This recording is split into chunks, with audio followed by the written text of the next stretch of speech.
So what I'm going to talk about is big data and health, and from New Zealand to the UK, giving examples of different types of big data that we can use to understand different inequalities in society. And I was thinking about which affiliations to put up here and which to emphasize, and what I wanted to emphasize today is the Geographic Data Science Lab. So this is the lab that I'm part of at the University of Liverpool, where we have really focused on this explosion of big data, but what we try and do is leverage the geography in that. So the era of big data is upon us, or at least according to my colleagues Alec Davies and Mark Green. So what does that mean? Basically, we have an explosion of fundamentally different data, which means we have to think differently about how we measure different issues or social phenomena in society. We have to think differently about the kind of skill sets that are needed. We have to think differently about the kind of computational power that is needed to do the analyses that we're talking about. We have larger data sets, and that's really been the flavour of the talk so far this morning, that idea that big data is volume. But there are other issues or other aspects of big data that we can talk about that make us think about different types of data, not just using these kind of linked administrative data sources, some of which I'm going to talk about today. But we have to think about it in terms of what Kitchen said in the, I think it's the editorial launching the Journal on Big Data and Society, and he's talking about the descriptions that focus around these. So you have volume, but you also have velocity, you have variability, you have variation, but you have all of these different characteristics of data that need different types of focus. So I'm going to give a couple of examples of how we can use big data, one which is based on work here in New Zealand and one which is based on work in the UK, and both using very, very different types of big data. So the first one is looking at this administrative data, and this is using data that Rod was just talking about before. It's that view data. But there are other types of big data. So some of the stuff that I'm looking at doing over the next few years uses social media. So things about how can we look at geo-referenced tweets? How can we leverage the geography in those data? But then also, you can use things like consumer data. And this is another aspect. This is where that big data explosion is really happening. We have loyalty cards. We have credit cards. We spend huge amounts online. And that kind of data can tell us a lot about society. You could, for example, look at different risk factors for cardiovascular disease, not just using clinical risk factors, but thinking about how can we monitor changes in lifestyle habits that you can see via spending? How can you see changes in consumption patterns that you can see via spending with consumer data? But that's not what I'm going to talk about. What I'm going to show you there is an index that colleagues at Liverpool have developed, which is about area-based inequalities, looking at access to healthy hazards and assets in the local area. So those are the two examples that I'm going to talk about today. So the first one is using administrative data to think about risky moves in cardiovascular disease in New Zealand. And this team includes Nicola and Dan here in the room, but also Paul Norman at University of Leeds, amongst others who have been very supportive and contributed to the work here. So what is the context of this kind of research? And this is really where my background is. This is where my PhD started. This is the kind of core of the research I've done so far. And it's about these interrelationships between health outcomes, between deprivation, and between migration. So just to kind of summarize that, we know that there is a health variation by deprivation. You see that in New Zealand, you see that in Australia, you see that in the UK, you see that internationally. Health varies by socioeconomic status. People who are more likely to be in good health or have better health-enabling behaviours are more likely to live in less deprived areas, and then vice versa for people with poorer health. But you then have a relationship between migration and deprivation. You have people who are generally more advantaged tending to live in those less deprived areas, move towards those less deprived areas, and move within those less deprived areas. And then the inverse again for people who are less advantaged. So people tend to drift towards or become trapped or residualized in more deprived areas. You then have another set of relationships between health and migration. So we know that the majority of migrants tend to be younger and relatively healthier than their immobile peers. But there are so many caveats to that. So some people might move or may not move because of their poor health, and this is going to vary with age. For example, if you are older, moves may be prompted by poor health because you're wanting to move towards informal or formal care. A migrant's health may also be affected by the process of migrating, and having moved house about 12 times in the last 10 years, I can definitely concur with that. We also know that migrants spread disease. So there are all these different issues that you have to think about when you're talking about this kind of nexus, this relationship here, and you can start thinking that in terms of different health outcomes, such as cardiovascular disease here in New Zealand. So we know we have these complex health migration interrelationships. And within those relationships, it's not just that people move house or change address, it's the relationship with their experience of deprivation change that is particularly important in terms of health outcomes. And just as we were talking about earlier in terms of those cumulated effects over the life course, how much, for example, does it matter if in younger ages you churn or move a lot within more deprived areas, even if in older ages you are then living in less deprived areas? Those are the kind of things that we need to better understand and capture with different types of longitudinal and big data. So residential mobility has been found to be an important determinant of cardiovascular disease in Auckland, and given that cardiovascular disease is one of the leading causes of death globally, despite the improvements we have seen, as Rod highlighted earlier, there are still marked variations between ethnic group. And there are also differences in the migration patterns of different ethnic groups in New Zealand and the world over. And that's getting behind all those ideas of structural inequalities, different access to different opportunities that matter when you're trying to explain these inequalities in health outcomes. But the idea was, how can we explain some of, or can we explain any of, ethnic inequalities in cardiovascular disease by differences in these migration patterns or deprivation change? So I'm briefly going to talk about the data that Rod has already talked about, just to say what it is we're using. So we have this data that is started off by linking these national health records. So you have that coverage of the population. And whenever I've talked about this research in the UK, people are just astounded that you can have such complete coverage of the data, of the population, and they're very jealous. So you should feel pleased because of that. But what we have is this enrolment with primary health organisations, pharmaceutical dispensing claims, hospital discharges and mortality, and then getting about 94 to 97% coverage of the adult population, which in this context is then all focused around things to do with vascular health. So what we then want to do is look at the relationship between CVD and migration, because you have this linked longitudinal data across 36 calendar quarters, knowing their address at each of those quarters. So you know if someone's moved, and not only do you know if someone's moved, you know if that move has brought about any kind of change in their experience of deprivation. So our sample for this are ages 30 to 84, who have complete socio-demographic coverage information and geographic information. Importantly, they have no prior history of cardiovascular disease, because at the heart of this research is the idea of selection effects, and are people who are differently vulnerable to different health outcomes likely to experience migrational deprivation change. So to get at that, you need to start off with people who have no prior history. 3 different approaches that I'm going to talk about, each telling different things and each really exploiting the capacity of this big data.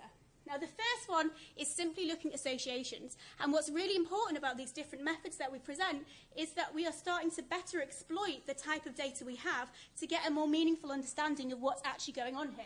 So the first one is simply looking at associations between different migrant groups moving between differently deprived areas and their risk of cardiovascular disease. And then, does that vary between ethnic groups? So that's the first thing, but it's just associations. So it's just saying somebody who moves has a higher or lower risk of cardiovascular disease than someone who doesn't, so movers and stayers. However, it's not just that people move that's important, it's when they move in that whole history of them having a CVD event that is really important when you're trying to get to this. So then we were looking at Cox proportional regression, so a form of survival analysis, again with the total population and then stratified by ethnic group. But now we're saying, instead of just seeing an association, we want to compare the risk of cardiovascular disease for movers who move before their first CVD event compared to stayers. So it's a slightly different study design that you're looking at there, which means you're getting towards causal relationships, not causality, but just towards it. And then, again, differences by nature of the move. And then finally, and to start combating the fact that, and this is a universal problem whenever you talk about deprivation change, we tend to say, okay, let's take the first recorded and last recorded measure of deprivation and say, okay, did they become more or less deprived? But that assumes those first and last recorded moves characterize your whole deprivation trajectory, or that you didn't move multiple times in the meantime. So this project here is trying to get to that. So thinking, how does it vary between different ethnic groups? Not between different ethnic groups here. We've just done it for the total population. So what do we find? First of all, when you're looking at associations, and the dark bars here are movers, and the crosshatch bars are stayers. And you're seeing that across the entire population, movers have a significantly higher probability of cardiovascular disease compared to stayers. And this struck me as surprising when we first found this, because movers are generally healthier than stayers. But when you look at this association, overall, you're seeing that movers have significantly higher probability. There is some variation between different ethnic groups, depending on how likely they are to have a CVD event. But that's expected given we know that there are differences anyway. So does the nature of the move matter? So here we're saying, okay, people who become more deprived, move within the same deprivation quintile, or become less deprived, and then compared to stayers, what is the differences in probability of CVD, a CVD event, or risk of a CVD event? And again, you see some differences between different ethnic groups, depending on what their likely concentration is in different deprivation quintiles. So if you have groups, for example, Maori or Pacific populations who are more likely to be living in more deprived areas, when they are moving within the same deprivation quintile, they're moving within the most deprived areas. So you would expect that perhaps those groups have a higher risk of a CVD event, moving within the same type of deprivation, than perhaps someone who moves from more to less. But it doesn't always follow that moving to a more deprived area is associated with a higher risk. So do you have some protective benefits of the less deprived area you've already lived in, or is there a lag effect in how long those influences are likely to manifest? So is it the move, or is it the person? So then thinking survival analysis here, so thinking that, remembering, this is not just looking at overall associations, this is saying, okay, what is the risk for a cardiovascular event for someone who moves before that compared to stayers? And here we start to see results that are perhaps more in line with wider literature in terms of what we know about healthy migrants. Movers now have a significantly lower risk of CVD relative to stayers. And you're seeing some variation, but still the same sort of patterns across the different ethnic groups. Here you see Maori movers have the lowest risk of CVD relative to their mobile peers. And you're seeing similar risk across other ethnic groups. But it's really interesting when you start to unpack these relationships in different ways. And for me as a geographer, very interesting when you look at it in terms of migration and deprivation change. So what about that deprivation change? Now here, although we do see some variation in the size of the hazard ratio, so the risk of cardiovascular event, you're seeing that all these confidence intervals, so the CIs, they're all overlapping. So we're here, when you've changed the way you're looking at the relationship between a move and a health outcome, deprivation is not differentiating risk of CVD amongst these different mobile groups.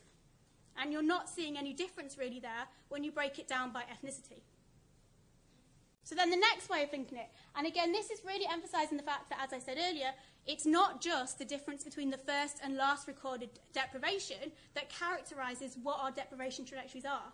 There is so much more going on, but is there enough more going on to make it worth the amount of analysis, which Nicola can attest to, as to whether or not we should be doing it in a different way? So here we're looking at the repeated measures of deprivation. So we're saying, okay, from the start of the study period to the end of the study period, people are moving in different ways. And then you can characterise that using trajectory analysis to understand what the different types or the clusters, most common types of deprivation change you see over time. But this is computationally intensive and very difficult to implement in large data sets. But despite that, it's still worth doing in the sense that we are getting another kind of confirmation of what we're already thinking about, in that we see movers have a lower risk of CVD than stayers. And we also see that the deprivation characteristics of a move, so whether or not they're becoming more or less deprived and in what way across these different trajectories, has a larger impact on the relative risk of CVD for younger movers than older movers. So that's that other kind of complexity that you have to have over the top of this, that these relationships all vary with age. So what are the strengths and the conclusions we can draw from using this type of this volume kind of aspect of big data in this way? It is invaluable. You have so much coverage of the population that you can really start to gain more confidence in the ways in which you're slicing it up and thinking about the relationship between health outcomes. So that's a value in terms of tackling inequalities. Because it's so big, you have good statistical power. Everybody loves to have small confidence intervals, so that's great. Here, what's really good is we have that temporal detail. We can see the sequences of moves and the relationship with different health events. So you can go beyond just saying there's an association, which is what a huge amount of literature looking at these kind of relationships does. You also have that spatial detail, so you're leveraging that geography in the data. You can look at the nature of the moves. So what we found is that sequencing of the move is important, and movers are more likely to be in good health than stayers. There are some limitations of traditional measures of deprivation change because we are misclassifying some of the movers. You're not actually getting a true picture of what their experience of deprivation change is. And if you're thinking from a policy perspective, that could be really important. So the scope of the data is great. You have a lot of data there, you have a lot of detail, but it's very focused. You can only do within what the data is there to have. So there are a lot of constraints on this that perhaps you don't have in quite the same way with some more traditional measures of data. Obviously, also there are data constraints there. So in my last few minutes, I wanted to introduce something that we in the Data Lab in Liverpool have done. And this is about thinking about other types of big data and any collaboration opportunities you want to talk about, great. So, retail data and more. What other types of data can we use to leverage the geography, better understand how health outcomes might vary? And this, led by Dr. Mark Green at the University of Liverpool, is our Access to Health Assets and Hazards, or AHA, as we like to call it. The context, we want to better understand how features of the local environment contribute to health inequalities, with a real focus on specific features that are important for health. So not just general deprivation, specifically in terms of health. We know that context matters. We know this. As Louise was saying, geography is really important when you're thinking about health outcomes and health inequalities. Geography matters. But there is a heavy amount of data manipulation that you need to think about, and there's not always adequate data available on national level.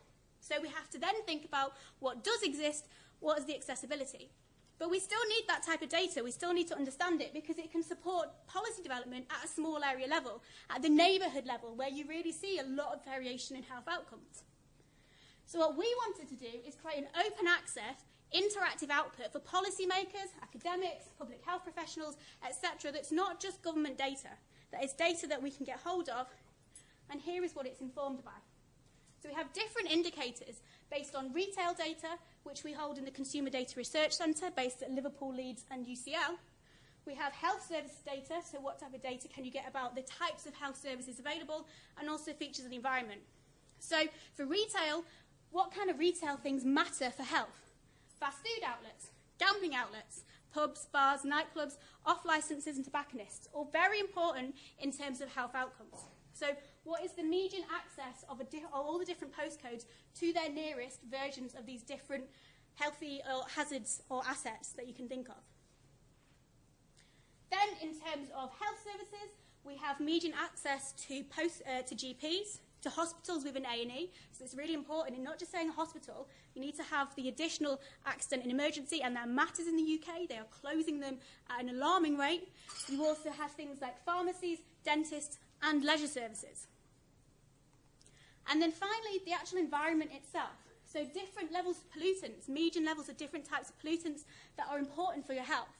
And then the proportion of accessible green space, and we've set a specific buffer for that. So if you compute that for the entire area of the UK that we have data for, you get an overall index. And then you can have, and we've given them equal weightings, then you can actually start at a small area level to think about environmental risk factors, area-based risk factors that are specific to health.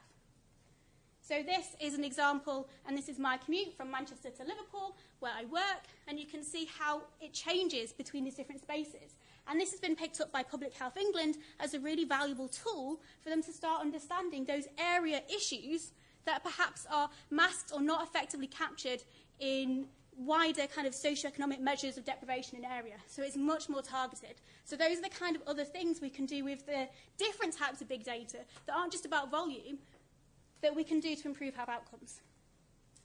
A few thanks to VIEW, the Health Research Council for New Zealand, for funding that, and also Mark Green and my colleagues and all the team at the Centre for Consumer Data Research.